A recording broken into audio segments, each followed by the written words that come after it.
So Immanuel Kant, he's a German philosopher. And again, he's like probably top 5 most famous philosophers ever to exist, at least in the Western society. His focus is on ethics and metaphysics, but for this class, for this lecture, this today, we're going to be focusing on his ethics. And if you notice, I didn't make you read any of his original work. And that's because Kant is incredibly difficult to understand. He's one of the first to write in German as opposed to Latin. And if you're not a native German and you're reading his translations in English, it's just so difficult to understand. I did include a couple quotes in here for us to read together, but I gave you this very elementary introductory piece instead in hopes that you can actually understand what is going on with his actual view. Because there's 2 levels of Kant. There's trying to understand his view, but then there's actually reading Kant. And that's a whole nother level of philosophy that you'll probably have to do in the upper level philosophy classes here at NMSU, but you're not going to do that in my class. It's not in the introduction class. Okay. So briefly, I want to contrast the Kantian ethics with the utilitarian ethics. So a utilitarian, as we talked about last week, is focused on the morally right act or policy that produces the greatest happiness for the members of society. So it's all about 1, happiness, but 2, the consequences of actions. So I think I remember, if you remember correctly, I gave you this example of someone with horrible intentions, wanted to do really bad things, but it just by chance, his actions produced a whole bunch of happiness for a whole lot of people. The utilitarian would say that that is a good person, that they did morally right things. They did morally good things. Now, Kant, he's all about intentions. He does not care about the consequences. He cares about the intentions of the individuals involved. And so that example that I gave last week of the man who had really bad intentions, under Kant's view, he is not morally good. He did not do anything morally right. He's morally bad. He's morally corrupt. So let's read a little bit of Kant. Nothing in the world or out of it can possibly be conceived that could be called good without qualification except a good will. Mental talents such as intelligence, wit, and judgment, and the temperaments such as courage, resoluteness, and perseverance are doubtless in many ways good and desirable, but they can become extremely bad and harmful if the person's character isn't good, i.e., if the will that is to make us use of these gifts of nature isn't good. Similarly with the gifts of fortune, powers, riches, honors, even health, and the overall well-being and contentment with one's conditions that we call happiness, create pride, often leading to arrogance. If there isn't a good will to correct their influence on the mind, not to mention the fact that the sight of someone who shows no sign of pure and goodwill and yet enjoys uninterrupted prosperity will never give pleasure to an impartial, rational observer. So it seems that without a goodwill, one cannot be worthy of being happy. Does that make much sense to you all? Probably not, because when I was an introductory philosophy student, this would have made 0 to very little sense to me. I would need someone to break down every single piece of this passage. Now imagine reading 20, 30 pages written like this, with this prose. It's not fun. It's not enjoyable. So I did not make you read direct original work from Kant. But we are going to break this down right now because I do want you to understand his view. It's one of the main pillars of ethical theories in philosophy. We have utilitarianism, we have deontology, which all stems from Kant. We have moral rights and human rights that we're going to talk about next week. And the one I left out was moral virtue. Moral virtues is what Kant is responding to in this passage. He's saying that there are many virtues such as courage, resoluteness, perseverance, intelligence, wit, and judgment that, according to Aristotle, who was an ancient Greek philosopher, Aristotle thought that what makes somebody morally right, morally good, where the morals and ethics of society comes from is all about an individual's virtues. That if they can possess these virtues in a golden mean, which means not too much of it, not too little of it, then they are a morally good person. Now, Kant is directly responding to that, saying that no, these virtues are not good Why? Or they're not sufficient for morality. Why? Because you can be intelligent, you can be courageous, you can have perseverance, but you can use all of those things in very wrong ways. Your intentions to use those virtues could mislead you and produce horrible, horrible judgments. You can reason with these virtues and produce horrible, horrible outcomes.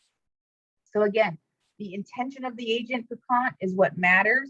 And simply having a virtuous character, having intelligence, having wit, judgment, that is not enough. So when I say it's not sufficient, I mean it's not enough to get you morally good person, to be a morally good person. So what is goodwill? That's another thing about this passage, that he's contrasting these moral virtues of intelligence, temperament, perseverance with a good will. That the will has to make use of these gifts of nature. And if you don't use your will in the correct way, then you are not a morally good person. And so all of Kant's ethical theory comes down to having a good will. Now, having a good will is not just being good-hearted or good-natured or meaning well. It means to be a good person. So it's someone who, when faced with a moral dilemma, makes his or her decision by appealing to moral laws. So these moral rules or moral norms, or what Kant, the phrase that Kant uses is moral maxims. And what is essential to Kant's view is reasoning and rationality. So to be a good person, you must reason about the moral rules in society and then act in accordance with these rules. So every single society that exists has a set of moral norms and moral rules. So like in the United States, we have our moral norms, and then in China, they have their moral norms. And then even within the United States, like the moral norms of Las Cruces, New Mexico are vastly different than the moral norms of Durham, North Carolina, where I lived for the past 5 years. Now, they are vastly different, but there's also very much similarities between them. And that's actually a highly debated topic in philosophy is, are the moral norms of all human societies grounded in some similar framework, or do they very much, does culture and time period and other social factors influence what makes something morally right and morally wrong? What makes some societies have certain moral rules and other societies have different moral rules? So let me give you an example. In the United States, we're a very individualistic culture. We're very much focused on the individual rather than the collective. And this is tough too, because I'm from Las Cruces, New Mexico, and I'm half Mexican, so I come from a Mexican heritage, and so there's a very much there's value in community in Mexican cultures, and that's different, I think, than a lot of the American culture that at least that you see like on TV and on the news. And maybe you know some people who are extremely individualistic. They have their mother, father, and kids, but then they don't really interact that much with the cousins or the grandparents or extended family. In Mexican culture, at least my Mexican culture, there's tons of interaction with cousins, aunts, and uncles, and abuelas, and things like that. So, what's my point here? Let's just imagine this quintessential American, right? A white upper middle class American, and they have this very individualistic perspective on the world. So when grandma becomes so old and maybe she has dementia and she needs care, she can no longer care for herself, many Americans decide to put grandma into a nursing home. Now, if we contrast that with a community-based, a communal culture, oftentimes when grandma becomes demented and can no longer take care of herself on her own, she will come live with the family. She'll come live with her adult children. And she'll share the room, and the adult children will take care of grandma rather than sending them to a nursing home. So that might be an example of two different moral norms. In the American society, there's this moral norm that when grandma's sick, you send her to someone else to get her taken care of. In a communal society, when grandma's sick, you send her home to your house so that you can take care of them. Now you might think these are two radically different moral norms, and that's one way to look at it. However, there might be a more fundamental norm that is vastly similar, which is you take care of your elderly. Now, in the American example, the way that we take care of the elderly is different. You send them to somebody. And in the Mexican example, the way that you take care of the elderly is you bring them into your house and you take care of them yourself. So there's still this fundamental moral norm that is present in both cultures, namely, take care of the elderly. And that might be universal. All societies might contain that moral norm. But that's a different question, and I'm going on this tangent in philosophy. I'm super interested in it because I'm interested in the way that communities and moral norms arise and the differences between the moral norms within different communities. But the main point here is that for Kant, to have a good will is to reason about these moral norms. So reason about the moral norm to take care of your elderly. Like you got to think about it. Like, why should you do that instead of not? What is the best way to do that? To rationally deliberate about the principle, take care of your elderly. And this applies for all of the moral norms or the moral rules of society, is that you should rationally deliberate about every single one that we have. So maybe another moral norm is like you don't assault other people. You don't hit people unprovoked. And that's something that we should rationally deliberate about. Why is this a good moral norm? Why should we abide by it? What other moral norms that conflict with that one might be possible competitors to that moral norm that we should abide by rather than abide by this one? So there's very much a reasoning process involved in Kantian's ethical framework. Okay. And then Kant is very much concerned about fulfilling our duties to do good. And when you read him, you think it's not that, oh, we just have a duty to follow the rules, follow the moral norms. But that's not the duty that Kant is actually talking about. He thinks that we as human beings, we are rational agents, we are capable of reason, we have a duty to reason about what is good and bad. And then we have a duty to act from these reasons. So we shouldn't just do morally good things just because we want to or just because we've been told to do them for generations. We should do good things because we have reasoned about what the correct moral rule is. And then we should abide by that moral rule in virtue of that reasoning process. It's all about our ability, our cognitive ability to reason about these moral principles and use those moral principles to guide our behavior. So it's not simply just a duty to do good, it's a duty to use our rationality.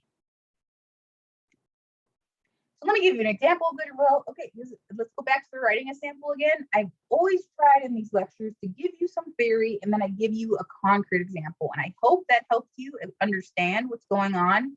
And that's the whole point of the writing assignment, is to present the theory in an abstract form and then give a concrete example so that your audience, me, who is, I know I'm not an ignorant reader, but that's who your audience is intended to be. Someone who is educated but ignorant in the subject, and so you are explaining to them. This is utilitarianism in its abstract form. And here's a concrete example of utilitarianism so that you can understand the abstract form in action, in play. And that's what I'm doing right now. I gave you a very abstract idea of what goodwill is, and now I'm going to give you this concrete example. So there are some moral duties not to lie to others. So suppose you have two friends. I'm going to name them friend one and friend two.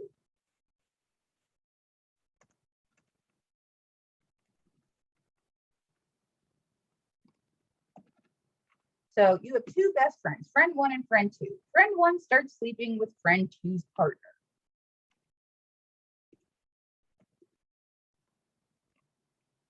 You know, exposing friend one's secret will cause a lot of sadness and anger for many people involved. But you decide to tell the truth to friend two because you have a duty not to lie. So here's the example of goodwill. You see this moral dilemma, okay? So you know that one of your friends is cheating with another one of your good friends' partner. And you think about your moral principle at work here, which is a duty not to lie to others, especially your friends, duty not to lie to your friends. So you have to rationally deliberate about this principle, the duty not to lie to your friends. Now, you know, following through with this duty, acting in accordance with this moral rule will cause that sadness, it will cause that anger, and it's going to cause a lot of harm and pain for the friend whose partner is cheating on them. Also, your other friend who's going to feel like you betrayed them. And then it might ruin the friendship. It might break apart the group. You know that the relationship might end. It's going to cause a lot of drama. So you're reasoning about all these other facets of the situation. Then you reason about this duty not to lie to others. Now, is this a good duty to follow? Is this a good principle to act in accordance with? After doing all this reasoning, you realize that yes, you should tell the truth to friend two. You have a duty not to lie, and that duty supersedes all of these other consequences of the action. So you follow through with your duty, and this is an example of you having goodwill. Now let's contrast this with these other motivations you might have, because sometimes we do good things because it's in our self-interest, because it helps our self-preservation, or because we feel sympathy or happiness, either we feel sympathy for the other people involved, or we feel happiness when we do good things. So here's another example. You see a bird nest laying on the side of the road, and there's little baby birds in it, but you continue to drive away. Then you start to feel really, really guilty about it, and you're worried about those baby birds, and you're tossing and turning in bed. You can't sleep. You feel so much guilt. So you get up out of bed and you go back and you help these baby birds in the nest. Now, you did a good action. Under a utilitarianist framework, that is the morally good and the morally right action. You increased happiness of these birds, you increased your own happiness, and you decrease suffering. So the birds aren't suffering as much and you aren't suffering. They're laying in bed guilty. But that motivation, that the guilt is what motivated you to act, and the sympathy that you felt for those birds. And your own desire to feel happiness. You don't want to feel guilty. I think all of you who's listening to this right now have a desire to feel happy most of the time. I don't think anybody wants to feel sad. And even if you want to still feel sad, you might be like some kind of masochist where you get some kind of happiness or some kind of pleasure from that sadness. But these are all self-interested reasons to act. So you're not helping the baby birds out of some moral duty to help others or to decrease harm in the world. You're helping them to avoid guilt, to increase your happiness. So, according to Kant, you getting out of bed and helping these baby birds is not an example of goodwill, and it's not an example of a morally good person. Even though the utilitarian is going to say that, yes, you are a good person, and this is an example of morally right, morally good action. Okay. So let's look at utilitarianism on this cheating friend case. So I'm not exactly sure what the utilitarian would say in this case. In virtue of you telling your friend that your other friend is cheating, you've introduced a lot of suffering in this world. You've broken up relationships. I think it's actually friend one is the one getting cheated on, and friend two is the one having the affair. So you introduced a lot of suffering in the world when you told friend one about friend two's affair. You broke up friend one's relationship, and you broke the friendship between the two, and you probably ended your own friendship with friend two because, friend two is going to feel devastated that you told her secret. And so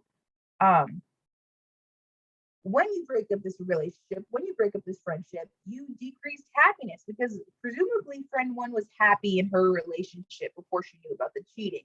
And presumably friend one and friend two were happy with their friendship before they knew about the cheating and the deception. So all of this the relationship, the friendship, that all produced a lot of happiness in the world, which is what the utilitarian wants. And when you told them about the affair, you took that happiness off the table. You eliminated that happiness from the world. But we got to think long term too. The suffering would have been much greater if the affair had lasted longer. So I'm assuming here that a one-time affair is not as painful as a long-term affair. So if friend two cheats on is cheating with friend one's partner for years and years and years, and then friend one finds out about it, she's gonna feel a degree of deception, a degree um, of sadness and suffering that she might not have felt if she had learned about it much sooner.